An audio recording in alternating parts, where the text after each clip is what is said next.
Bonjour et bienvenue à ma vidéo du vendredi.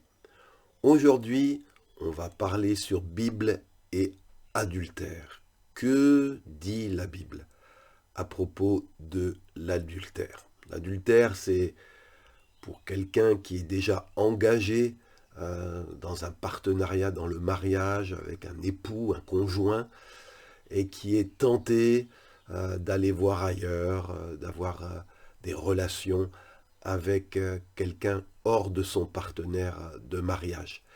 Que dit la Bible à ce propos? Alors je sais qu'aujourd'hui l'adultère est monnaie courante, que c'est entré dans les mœurs, mais la Bible n'est pas le livre le plus vendu au monde pour rien. C'est que beaucoup d'hommes et de femmes ont trouvé dans ce livre de bons conseils qui les aidaient à être plus heureux.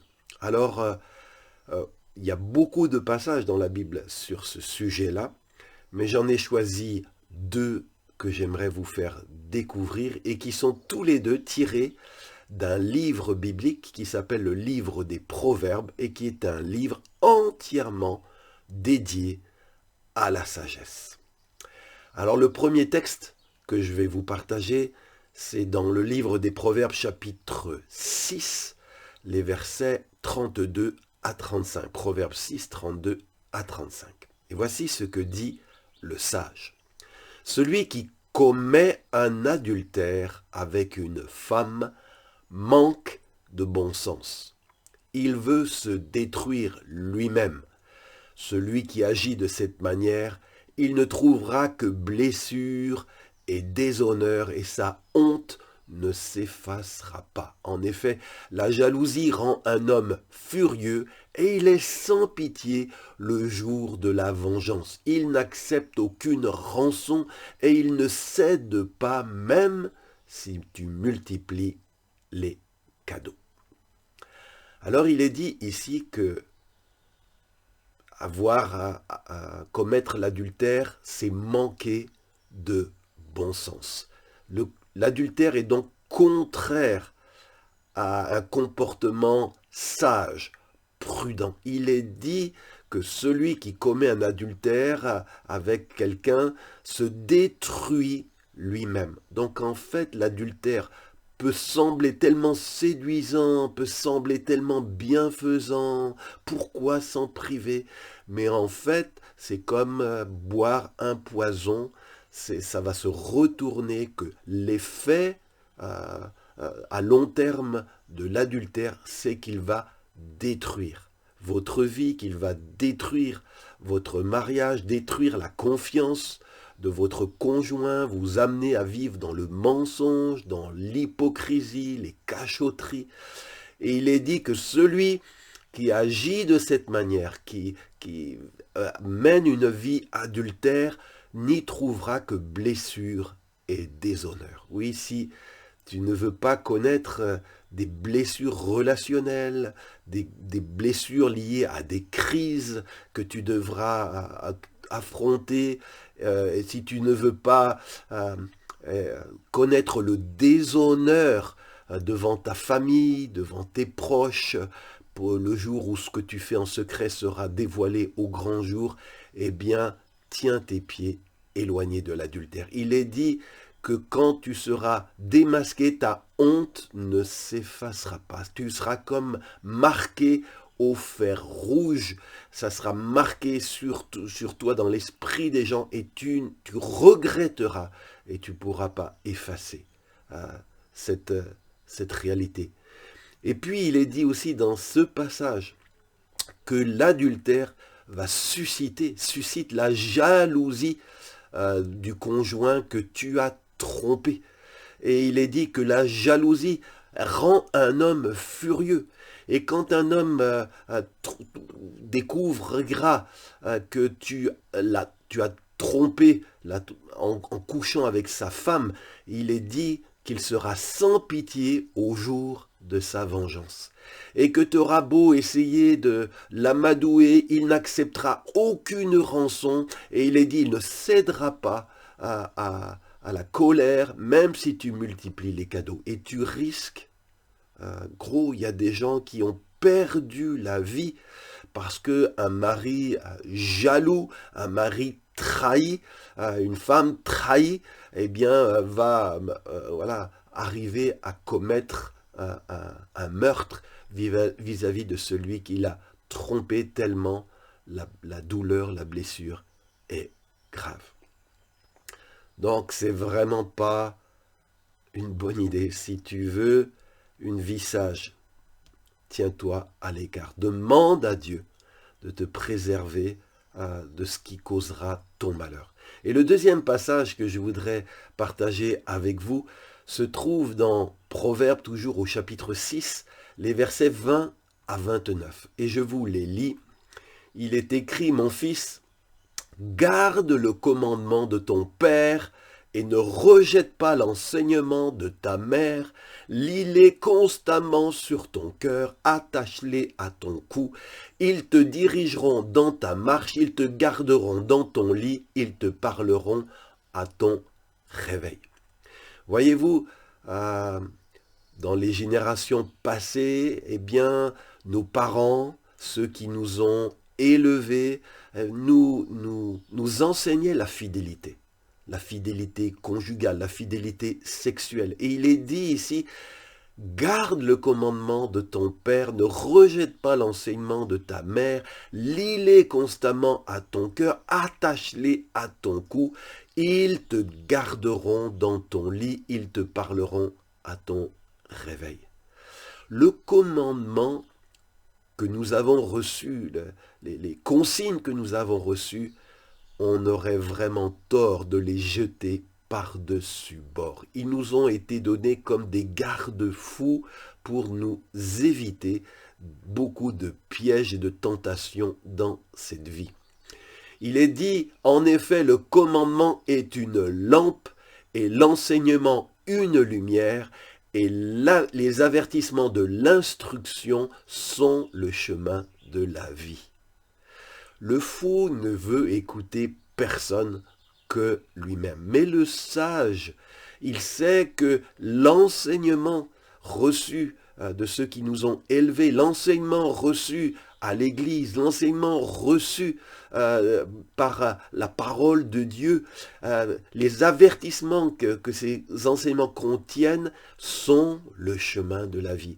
Mon frère, ma sœur, toi qui m'écoutes, si tu veux marcher sur les chemins de la vie, écoute bien ce que le Seigneur te dit aujourd'hui par ce message. Il est dit, cet enseignement, ces instructions de la parole de Dieu te préserveront de la femme mauvaise, des flatteries de l'inconnu. Ne convoite pas sa beauté dans ton cœur, ne te laisse pas prendre par ses œillades. L'adultère, on est toujours mis en appétit. Et souvent, la personne qui va rechercher une relation extra-conjugale, eh bien, va essayer de nous attirer dans ses filets par la flatterie. Peut-être tu penses, oh, ma femme ne me fait jamais de compliments, ou mon mari me fait jamais de compliments, mais lui, il m'apporte des fleurs au travail, il est tellement gentil. Oui, c'est une manière petit à petit de te glisser pour t'amener dans son lit. Alors aussi, la femme adultère, l'homme que l'on convoite, il est dit, ne convoite pas sa beauté dans ton cœur. Souvent, l'homme va être attiré, appâté par le physique, par les vêtements, par les apparences, et puis par les clins d'œil. Il est dit, ne te laisse pas prendre par ces œillades. Vous savez, ces petits clins d'œil qui sont comme une flèche qui entre dans vos cœurs et dit, waouh! T'as vu ça, elle m'a fait du pied, ou elle m'a fait un petit clin d'œil. Et puis ça amorce quelque chose, ça amorce un désir en disant, elle est intéressée par moi. Et petit à petit, tu vas être attiré dans ses filets.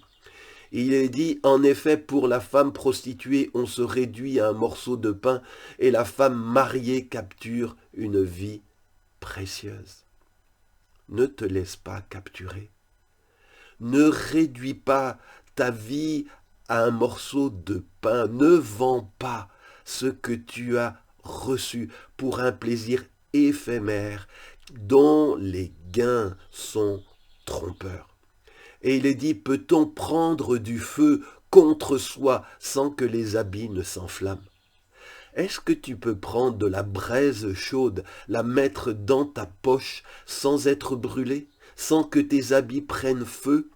Est-ce que tu peux faire entrer l'adultère dans ta vie, dit le sage, sans qu'il y ait, tu en subisses des conséquences? Peut-on marcher, dit le sage, sur des charbons ardents sans se brûler les pieds? Il dit, il en va de même pour celui qui s'approche de la femme de son prochain. Celui qui la touche ne restera pas impuni. Alors, ce n'est pas une leçon de morale que je vous fais. Que le sage nous fait. C'est une leçon de sagesse. Le désir de la Bible, le désir de Dieu qui a inspiré ce livre n'est d'autre que ton bonheur et que ta paix.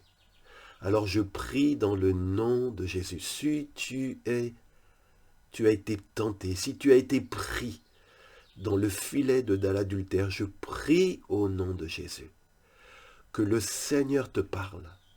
Je prie au nom de Jésus que tu te rendes compte que tu es en train de détruire ce qui est précieux dans ta vie et que Dieu t'accorde la repentance, non seulement la tristesse du péché commis, mais aussi le désir réel, persévérant, de sortir de l'adultère, de laisser cette vie double, cette double vie dans laquelle tu t'es installé. Priez dans le nom de Jésus que tu puisses demander pardon à Dieu, parce qu'il est dit que celui qui touche la femme de son prochain ne restera pas impuni. Que Jésus-Christ, en mourant sur la croix, il est dit qu'il a pris sur lui, bien qu'il était innocent, les coups que nous méritions. Il a été puni pour nos péchés. Si tu regrettes, si tu viens à la croix et demandes pardon, oui, tu peux être pardonné par Dieu pour ton péché d'adultère. Maintenant, même si Dieu t'a pardonné, il y aura besoin de réparer ce que tu as fait, d'humilier, de demander pardon. Et là aussi, il y aura peut-être des conséquences. Dieu prêt à pardonner si tu te repens sincèrement, les hommes pas toujours. Il y aura peut-être des rancœurs, il y aura peut-être des... Voilà. Mais Dieu, mon frère, ma sœur, c'est ce que Dieu veut te dire. Fuis l'adultère. C'est un faux ami qui ne t'apportera que des ennuis. Si vous n'êtes pas encore abonné à ma page Facebook ou ma chaîne YouTube, je vous encourage à le faire. Si vous ne connaissez pas encore notre site cdlr.fr, je vous encourage à y aller. Tous mes enseignements. Beaucoup de gens me disent, il y avait une dame de Madagascar, dire, pasteur, je souhaiterais tellement que vous veniez à Madagascar, vos enseignements sont importants, les chrétiens en ont besoin, il faut divulguer ces enseignements. Eh bien, tous mes enseignements, que ce soit sous forme écrite, audio, vidéo, je les ai tous rassemblés sur un site. Vous pourrez les trouver en cliquant en recherchant sur le site www, donc comme on cherche un site sur internet, et vous tapez cdlr.fr. Même si vous tapez que cdlr.fr, vous trouverez notre site, et sur la barre du haut, vous pouvez choisir entre vidéo, écrit, audio, et vous cliquez nos missions et nos éditions, et quand vous cliquez sur ce que vous choisissez, vous allez avoir un programme par thème.